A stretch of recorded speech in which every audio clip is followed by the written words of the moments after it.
ভাই তোর কাছে 2000 টাকা নেই? বললাম সোনির জন্য গিফট কিনবো। ভাই সত্যি বলছি ভাই, আমার কাছে কোনো টাকা নেই ভাই, টাকা থাকলে তোকে দিতাম না। লজ্জা করে না তোকে? মনে কর তুই কতবার টাকা দিয়েছি আমি। সে তো তোকে আমি ধার দিয়েছি ভাই, কিন্তু এই মুহূর্তে সত্যি কোনো টাকা নেই আমার কাছে। শোন না ভাই, লাগবে না তোর মতন বন্ধু, আর লাগবে না আমার বন্ধুত্ব, ঠিক আছে? শর্ট বন্ধু।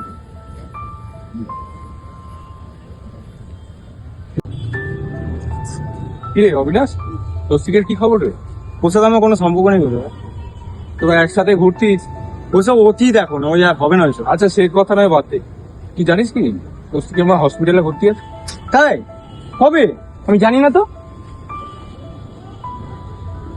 আরে ভাই, আন্টি একটা এত বড় ইনসিডেন্ট হলো, তুই আমার বলার প্রয়োজন মনে করলি?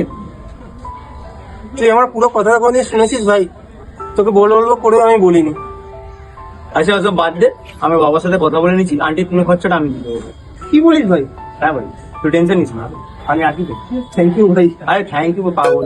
দাদা এই মেসেজ করছো?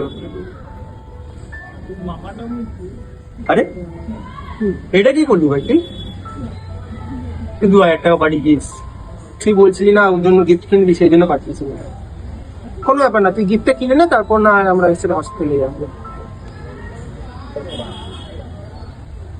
আমার ক্ষমা করে দেবে। কেন? আমার ভুলে গেছে। আরে কোনো ব্যাপার না ভাই, আমি একটু রাগারাগি করে ফেলি, কোনো ব্যাপার না। চল না, আগেকার মতো আমার বন্ধু হয়ে যাবে। হ্যাঁ, কোনো ব্যাপার তোর মধ্যে আর বন্ধু পাবো না। সত্যি ভাই, সরি ভাই, কোনো ব্যাপার না। সেদিন ভেবেছিলাম বন্ধুত্বগুলো কতটা দামি। আজকে মারামারি ঝগড়া হয়, কালকে আবার আমরা একসাথে বসে আড্ডা দিই, একসাথে ঘুরি। তাই ছোটোখাটো ভুল বোঝাবুঝির জন্য বন্ধুত্বগুলো কোনোদিন হারাবেন না, কারণ এরাই সারা জীবন আপনার সাথে থাকবে।